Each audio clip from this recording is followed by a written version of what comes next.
ಎಲ್ಲೋ ಇದ್ದಾರೆ, ನಮ್ಮ ಸ್ಮರಣೆ ಕೇಳ್ತದೋ ಇಲ್ಲೋ ಅನ್ನೋ ಸಂಶಯನೂ ಬೇಡ. ರಾಜರು ಸದಾ ನಮ್ಮನ್ನು ರಕ್ಷಣೆ ಮಾಡ್ತಾನೇ ಇರ್ತಾರೆ. ಅವರೇ ತಿಳಿಸಿದಂತೆ, ಪಾದರಾಜರೇ ತಿಳಿಸಿದಂತೆ ಅವರು ಯಾರು ಅಂತ ನಾವು ಅನುಸಂಧಾನ ಮಾಡ್ಲಿಕ್ಕೆ ಬರ್ತದೆ. ಲೋಕದಲ್ಲಿ ತಮ್ಮ ಬಗ್ಗೆ ತಾವು ಹೇಳ್ಕೊಳ್ಳೋದು ದೋಷ ಅನ್ನೋ ಒಂದು ಚಿಂತನೆ ಮಾತ್ರ ಇದೆ, ಒಂದು ಕಲ್ಪನೆ ಇದೆ.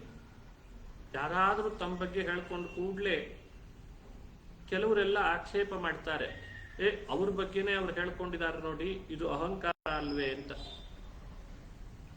ಇದಕ್ಕೊಂದು ವಿಷಯವನ್ನ ತಿಳಿಸ್ತದೆ ಮಹಾಭಾರತ ತಾತ್ಪರ್ಯ ನಿರ್ಣಯ. ಭೀಮಸೇನ ಸ್ವರ್ಗಾರೋಹಣ ಮಾಡುವ ಸಂದರ್ಭ ಬಂದಾಗ ಧರ್ಮರಾಜನ ಬಳಿಗೆ ತನ್ನ ಬಗ್ಗೆ ತಾನೇ ಹೇಳ್ಕೊಂಡ, ನಾನು ಇಂಥವನು, ನಾನು ಅಂಥವನು ಅಂತ. ಆತ್ಮ ಪ್ರಶಂಸೆ ಮಾಡಿಕೊಂಡದ್ದು ದೋಷ ಅಲ್ವೇ ಅಂದಾಗ ಭಗವತ್ಪಾದರು ಹೇಳ್ತಾರೆ, ಯಥಾ ಸ್ವರೂಪ ವಿಜ್ಞಾನಂ ಅದೋಷಾಯ ಹಿ ಭವೇತ್. ಸ್ವರೂಪ ಏನಿದೆ ಹಾಗೆ ಅದನ್ನ ಪರಿಚಯಿಸಿಕೊಟ್ರೆ, ತಾನೂ ತಿಳಿದು ತನ್ನವರಿಗೂ ಪರಿಚಯಿಸಿಕೊಟ್ರೆ ಅದು ದೋಷವಾಗಲ್ಲ ಅಂತ ಹೇಳ್ತಾರೆ. ಯಥಾ ಸ್ವರೂಪ ವಿಜ್ಞಾನ, ತಮ್ಮ ಸ್ವರೂಪ ಏನು ಅಂತ ತಾವು ತಿಳಿಬೇಕು ಮೊದಲು ಚೆನ್ನಾಗಿ. ತಾವು ಇನ್ನೊಬ್ಬರಿಗೆ ಅದನ್ನು ಸ್ಪಷ್ಟಪಡಿಸ್ಬೇಕು ತಮ್ಮವರಿಗೆ, ಆಗ ದೋಷವಲ್ಲ ಅಂತಿದೆ. ಹಾಗಾಗಿ ಭೀಮಸೇನ ತನ್ನ ಅಣ್ಣರ ಧರ್ಮರಾಜನಿಗೆ ತನ್ನ ಬಗ್ಗೆ ಪರಿಚಯಿಸಿದ ಅಂತನ್ನೋದು ಅಪರಾಧವಾಗಲಿಲ್ಲ. ಭೀಮ ತನ್ನ ಬಗ್ಗೆ ಭಾರಿ ಕೊಚ್ಚಗೊಳ್ತಿದ್ದ ಅಂತ ಲೋಕದಲ್ಲಿ ಒಂದು ತತ್ಕಲ್ಪನೆ ಇದೆ, ಹಾಗೆ ಇಟ್ಟುಕೊಳ್ಬೇಡಿ. ಸ್ವರ್ಗಾರೋಹಣ ಪರ್ವದ ಪ್ರಸಂಗದಲ್ಲಿ ಭೀಮನ ಬಗ್ಗೆ ಹಾಗೆ ಭಗವತ್ಪಾದರು ನಿರ್ಣಯಿಸಿಕೊಟ್ರು. ಇವತ್ತು ನಮ್ಮ ಸ್ವರೂಪವನ್ನ ನಮಗೆ ತಿಳಿದುಕೊಳ್ಳಿಕ್ಕೆ ಆಗದೇ ಇರೋ ಸ್ಥಿತಿ ಇದೆ. ಹಾಗಾಗಿ ನಾವು ಇನ್ನೊಬ್ಬರ ಬಗ್ಗೆ ಅಥವಾ ಮತ್ತೊಬ್ಬರ ಬಳಿಗೆ ಹೋಗಿ ನಾವೇನಾದ್ರೂ ಹೇಳ್ತೇವೆ ಅಂತಂದ್ರೆ ಅವರಿಗೂ ತಪ್ಪು ಕಲ್ಪನೆ ಬರ್ತದೆ, ನಮಗೆ ತಿಳಿದೇ ಇರೋದ್ರಿಂದ ನಮ್ಮ ಬಗ್ಗೆನೇ ನಮಗೆ ತಪ್ಪು ಕಲ್ಪನೆ ಇರ್ತದೆ. ಆದ್ರೆ ರಾಜರ ಮಹಿಮೆ ಹಾಗಲ್ಲ. ತಾವ್ಯಾರು ಅಂತ ತಮಗೆ ಚೆನ್ನಾಗಿ ಪರಿಚಯ ಇದೆ. ತಮ್ಮವರಿಗೋಸ್ಕರ, ತಮ್ಮನ್ನು ಅವಲಂಬಿಸಿ ಉದ್ಧಾರ ಆಗಬೇಕು ಅಂತ ಯಾರೆಲ್ಲ ಇದ್ದಾರೋ ಸಜ್ಜನರು, ಅವರಿಗೋಸ್ಕರ ತಾವ್ಯಾರು ಅಂತ ಅನ್ನೋದನ್ನು ಅವರಿಗೂ ಪರಿಚಯಿಸಿ ಅವರನ್ನೂ ಸನ್ಮಾರ್ಗದಲ್ಲಿ ತರಿಸಿ ತಾವು ಸ್ವತಃ ಸನ್ಮಾರ್ಗ ಬಿಟ್ಟು ಹೋಗದೆ ಲೋಕವನ್ನು ಉದ್ಧಾರ ಮಾಡ್ಲಿಕ್ಕೆ ಬಂದಂತಹ ಮಹಾನುಭಾವರು ವಾದರಾಜರು. ರಾಜರ ಮಹಿಮೆಯನ್ನ ಒಂದು ಎರಡು ಮಾತಿನಿಂದ ಮುಗಿಸ್ಲಿಕ್ಕೆ ಸಾಧ್ಯ ಇಲ್ಲ. ಅವರ ತಪಸ್ಸು ಹಾಗೂ ಅವರಲ್ಲಿರುವ ವಿದ್ಯೆ, ಅವರ ವೈರಾಗ್ಯ, ಅದರ ಬಗ್ಗೆ ನಾವು ಆಲೋಚನೆ ಮಾಡ್ತಾ ಹೊರಟ್ರೆ ಮುಗಿಯೋದಿಲ್ಲ, ನಮ್ಮ ಮಾತು ಮುಗಿಯೋಲ್ಲ, ನಮ್ಮ ಮನಸ್ಸಿಗೆ ನಿಲುಕುವುದೂ ಇಲ್ಲ ಪೂರ್ಣ. ಅದು ತಪಸ್ವಿತಾಯಾಮ್ ಹರಿಭಕ್ತಿತಾಯಾಮ್. ರಾಜರು ಸರಸಭಾರತಿ ವಿಲಾಸದಲ್ಲಿ ಮಧ್ವಾಚಾರ್ಯರ ಬಗ್ಗೆ ಹೇಳುವಾಗ ಈ ಮಾತನ್ನು ಹೇಳ್ತಾರೆ. ಜಗದ್ಗುರುಗಳಾದ, ಮೂರ್ಲೋಕ ಗುರುಗಳಾದಂತಹ ಮಧ್ವಾಚಾರ್ಯರು ಹೇಗಿದ್ದಾರೆ, ಅವರನ್ನ ಹೇಗಿದ್ದಾರೆ ಅಂತ ಶಿಷ್ಯರು ಯಾವಾಗಲೂ ಉಪಾಸನೆ ಮಾಡಬೇಕು. ಅವರು ಇದ್ದಾಗೆ ನಾವು ತಿಳಿಬೇಕೇ ಹೊರತು ಅವ್ರು ಏನಿಲ್ಲ ಅದನ್ನ ನಾವು ಅವರಲ್ಲಿ ತಿಳಿಬಾರದು. ಏನಿದ್ದಾರೆ ಅದನ್ನು ತಿಳಿಬೇಕು, ಏನಿದೆ ಅದನ್ನ ಇಲ್ಲ ಅಂತ ಹೇಳು ತಿಳಿಬಾರದು. ಇದೇ ದೋಷ. ಹಾಗಾಗಿ ರಾಜರು ವಿಶೇಷ ಮಧ್ವಾಚಾರ್ಯರಲ್ಲಿ ಭಕ್ತಿ ಮೆರೀತಾರೆ. ಸಜ್ಜನರಿಗೆ ಅದನ್ನು ಉಪದೇಶನೂ ಮಾಡ್ತಾರೆ. ಏನಂತ ಉಪದೇಶ ಮಾಡ್ತಾರೆ ಅಂತ ನಾವು ತಿಳಿಯುವಾಗ ಸ್ಪಷ್ಟ ಗೊತ್ತಾಗ್ತದೆ. ತಪಸ್ವಿತಾಯಾಮ್ ಹರಿಭಕ್ತಿತಾಯಾಮ್. ನೋಡಿ, ಮಧ್ವಾಚಾರ್ಯರು ಹೀಗಿದ್ದಾರೆ ಅಂತ ತಿಳಿಬೇಕಂತ ನಾವೆಲ್ಲ. ಒಂದು ತಪಸ್ಸು, ಇನ್ನೊಂದು ಹರಿಭಕ್ತಿ, ಮತ್ತೊಂದು ವೈರಾಗ್ಯ. ವೈರಾಗ್ಯ ಅಂದ್ರೆ ಸಾಧಾರಣವಾದ ವೈರಾಗ್ಯ ಅಲ್ಲ, ಅತ್ಯದ್ಭುತವಾದಂಥ ವೈರಾಗ್ಯ. ಅವರಿಗಿರುವ ವೈರಾಗ್ಯ ಲೋಕದಲ್ಲಿ ಯಾರಿಗೂ ಇಲ್ಲ. ಮತ್ತೆ ಇನ್ನೊಂದು ಸಿದ್ಧಾಂತದ ಬಗ್ಗೆ ಇರುವಂಥ ದೀಕ್ಷೆ. ಲೋಕದಲ್ಲಿ ಹೇಗೆ ಸಿದ್ಧಾಂತವನ್ನು ಸ್ಥಾಪಿಸಬೇಕು ಅಂತ ಆ ದೀಕ್ಷೆ ವಿದ್ವಾಂಸರ ಮಧ್ಯದಲ್ಲಿ ಕುಳಿತಾಗ ಸರಿಯಾದ ರೀತಿಯಲ್ಲಿ ತತ್ವವನ್ನು ಅವರಿಗೆ ಮನದಟ್ಟು ಮಾಡಿಸಬೇಕು, ಯುಕ್ತಿಯುಕ್ತವಾಗಿ. ಆಗ ವಿದ್ವಾಂಸರು ಅವರಿಗೆ ಮನ್ನಣೆ ಕೊಡ್ತಾರೆ. ಅಂಥ ಒಂದು ವಿದ್ವಾಂಸರ ಮಧ್ಯದಲ್ಲಿ ಸಂಸತ್ತಿನಲ್ಲಿ ಕುಳಿತು ಪ್ರಮಾಣಬದ್ಧವಾಗಿ ತತ್ವಗಳನ್ನ, ಪ್ರಮೇಯಗಳನ್ನ ಮನವರಿಕೆ ಮಾಡಿಸಿ ಅವರಿಂದ ಪೂಜೆ ತಗೊಳ್ತಾರೆ. ಇದು ಸಾಧಾರಣ ಕೆಲಸ ಅಲ್ಲ. ಇದು 3ನೇ ಗುಣ. 4ನೇದ್ದು ಕೃಪಾಲುತಾಯ, ವಿಶೇಷವಾದ ಕೃಪಾ ಸಜ್ಜನರ ಮೇಲೆ.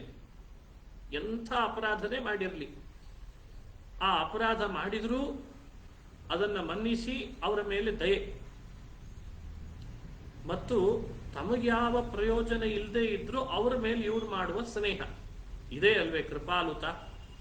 ಕೃಪಾಲು ಅಂತ ಅಲುಚ್ ಪ್ರತ್ಯಯ ಬಂದಾದ ಶಬ್ದ ಕೃಪಾಲುತ ಅಂತ. ಅಲುಚ್ ಪ್ರತ್ಯಯನೂ ಇಟ್ಕೊಂಡಿದ್ದಾರೆ. ಕೆಲವರು ಕೃಪಾಲು ಅಂದ್ರೆ ಕೃಪಾ ಸಾಗರ ಅಂತ ಹೇಳಿ ಅರ್ಥ ಮಾಡಿದ್ದಾರೆ. ಮಂತ್ರಾಲಯ ಪ್ರಭುಗಳು ವಿಶೇಷ ವ್ಯಾಖ್ಯಾನ ಮಾಡ್ತಾರೆ ಅದನ್ನು. ಕೃಪಾಲುತ ಅನ್ನೋದು ಅಷ್ಟು ಸಾಧಾರಣವಾದಂತಹ ಗುಣ ಅಂತ ತಿಳಿಬೇಡಿ. ಕೃಪಾ ಸಾಗರ ಅದು ಅಪಾರವಾದ ಕರುಣೆ ಅಂತೆ. ಜಗತ್ತೆಲ್ಲ ಕಣ್ಣು ಮುಂದೆ ಕಾಣ್ತಾ ಇರ್ತದೆ, ಅವರಿಗೆ ವಿರುದ್ಧವಾಗಿ ನಡ್ಕೊಳ್ತಿರ್ತದೆ, ಮಾಡಬಾರ್ದದ್ದನ್ನೆಲ್ಲ ಮಾಡ್ತಿರ್ತದೆ, ಅವರ ಗ್ರಂಥಕ್ಕೆ ಅಪಚಾರ ಮಾಡ್ತಿರ್ತದೆ, ಅವರ ವ್ಯಕ್ತಿತ್ವಕ್ಕೆ ಕುಂದು ಬರುವ ಹಾಗೆ ಮಾತನಾಡ್ತಿರ್ತದೆ. ಆದ್ರೂ ಅದನ್ನು ನೋಡಿ ನೋಡಿ ನೋಡಿ ನೋಡಿ ಏನು ಬೇಕಾದರೂ ಮಾಡಿ ಅವರನ್ನು ಸುಟ್ಟು ಭಸ್ಮ ಮಾಡಬಹುದು. ಆದರೂ ಸುಮ್ಮನೆ ಇರ್ತಾರೆ. ಆ ಕ್ಷಣದಲ್ಲೇ ದುಶ್ಯಾಸನನನ್ನ ಕಾಲು ಹಿಡಿದು ಎಳೆದು ತೊಡೆ ಮೇಲೆ ಹಾಕೊಂಡು ಅವನನ್ನು ಬಗದು ರಕ್ತ ಕುಡಿಬಹುದಾಗಿತ್ತು. ಆದರೂ ಅದನ್ನು ಸಹಿಸಿ ಭಗವಂತನ ಇಚ್ಛೆಯನ್ನು ನಿರೀಕ್ಷೆ ಮಾಡ್ತಾ ಇರ್ತಾರೆ. ಇದು ವಿಚಿತ್ರವಾದಂತಹ ಶಕ್ತಿ, ಎಲ್ರಿಗೂ ಬರಲ್ಲ ಇದು. ಇದು ಕೃಪಾಲುತದಲ್ಲಿ ಸೇರ್ತದೆ. ಇದು ಒಂದು. ಇನ್ನು ಆಪತ್ತುಗಳನ್ನ ಪರಿಹರಿಸಿಕೊಳ್ಳೋದು, ಭಕ್ತರಿಗೆ ಬಂದ ಆಪತ್ತನ್ನು ಪರಿಹರಿಸೋದು, ಎರಡರಲ್ಲೂ ಕೂಡ ಚಾಣಾಕ್ಷತೆಯನ್ನು ಮೆರೀತಾರೆ. ಅದ್ಭುತವಾದ ಕೌಶಲವನ್ನೇ ಮೆರೀತಾರೆ. ಭಕ್ತರಿಗೆ ಬರೋ ವಿಪತ್ತನ್ನ ಪರಿಹರಿಸೋದು, ಇಷ್ಟು ಗುಣಗಳಲ್ಲಿ ನನ್ನ ಗುರುಗಳಾದಂತಹ ಮಧ್ವಾಚಾರ್ಯರಿಗೆ ಸಮನ್ಯಾರು ಅಂತ ಸರಸಭಾರತಿ ವಿಲಾಸದಲ್ಲಿ ಒಂದು ಮಾತಿದೆ. ನೆನಪಿಟ್ಟುಕೊಳ್ಬೇಕಿದನ್ನ. ತಪಸ್ವಿತಾಯಾಮ್ ಹರಿಭಕ್ತಿತಾಯಾಮ್ ವಿಪಶ್ಚಿತಾಂ ಸಂಸದಿ ಪೂಜ್ಯತಾಯಾಮ್ ಕೃಪಾಲುತಾಯಾಮ್ ಸುವಿರಕ್ತಿತಾಯಾಮ್ ವಿಪದ್ಗುರೋಃ ಮಧ್ವಮುನೇ ಸಮಃ ಕಃ. ಇದು ಶ್ಲೋಕ ಸರಸಭಾರತಿ ವಿಲಾಸದಲ್ಲಿ ರಾಜರು ಮಧ್ವಮುನಿಗಳಾದ ನನ್ನ ಗುರುಗಳು, ಅವರಿಗೆ ಇಷ್ಟು ಗುಣಗಳಲ್ಲಿ ಸಮಾನರು ಯಾರಿದ್ದಾರೆ, ನೀವ್ಯಾರಾದ್ರೂ ತೋರಿಸಬಲ್ರಾ ಅಂತ ಒಂದು ಉದ್ಗಾರ ತೆಗೆದಿದ್ದಾರೆ. ಇದೇ ಶ್ಲೋಕವನ್ನೇ ಸ್ವಲ್ಪ ಕೊನೆ 2 ಪದಗಳನ್ನ ನಾವು ಸರಿಪಡಿಸ್ಕೊಂಡ್ರೆ ವಾದಿರಾಜರಿಗೆ ಅನ್ವಯ ಆಗ್ತದೆ. ನೋಡಿ, ಕೊನೆ ಪಾದ ಏನಿದೆ? ವಿಪದ್ರಿಪೋಹ ಮಧ್ವಮುನೇ ಸಮಃ ಕಃ ಅಂತ ಅವರಂದಿದಾರಲ್ಲ, ನಾನು ಸ್ವಲ್ಪ ಬೇರೆ ಮಾಡಿದೆ. ವಿಪದ್ರಿಪೋಹ ರಾಜಮುನೇ ಸಮಃ ಕಃ ಅಂತ ಹಾಕೊಂಡ್ರೆ ಸಾಕು. ತಪಸ್ವಿತಾಯಾಮ್ ಹರಿಭಕ್ತಿತಾಯಾಮ್ ವಿಪಶ್ಚಿತಾಂ ಸಂಸದಿ ಪೂಜ್ಯತಾಯಾಮ್ ಕೃಪಾಲುತಾಯಾಮ್ ಸುವಿರಕ್ತಿತಾಯಾಮ್ ವಿಪದ್ರಿಪೋ ರಾಜಮುನೇ ಸಮಃ ಕಃ. ಇಷ್ಟು ಅದ್ಭುತವಾಗಿ ಚಿಂತನೆ ಮಾಡಿಸ್ತಾರೆ.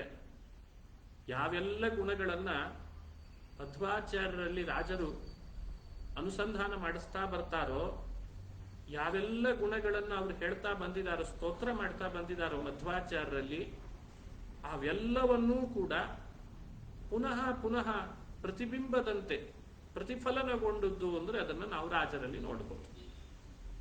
ಅಂಥ ವಾದರಾಜರ ಸ್ಮರಣೆಯನ್ನ ಎಷ್ಟು ಮಾಡಿದ್ರೂ ಕಡಿಮೆ ಇದೆ.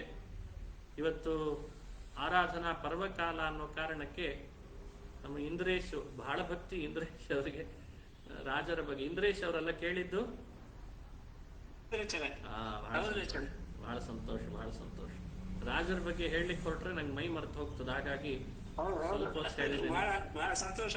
ಅರೇ ವಿಠಲ, ಎಲ್ಲರಿಗೂ ಒಳ್ಳೇದಾಗ್ಲಿ. ರಾಜರ ಸ್ಮರಣೆ ಆಗಿದೆ ಅಂತ ನಮಸ್ಕಾರ ಆಚಾರ್ಯ. ಹರೇ ವಿಠಲ. ತುಂಬಾ ಚೆನ್ನಾಗಿತ್ತು. ಹರೇ ನಮಸ್ಕಾರ ಆಚಾರ್ಯ. ಹರೇ ತುಂಬಾ ಚೆನ್ನಾಗಿತ್ತು.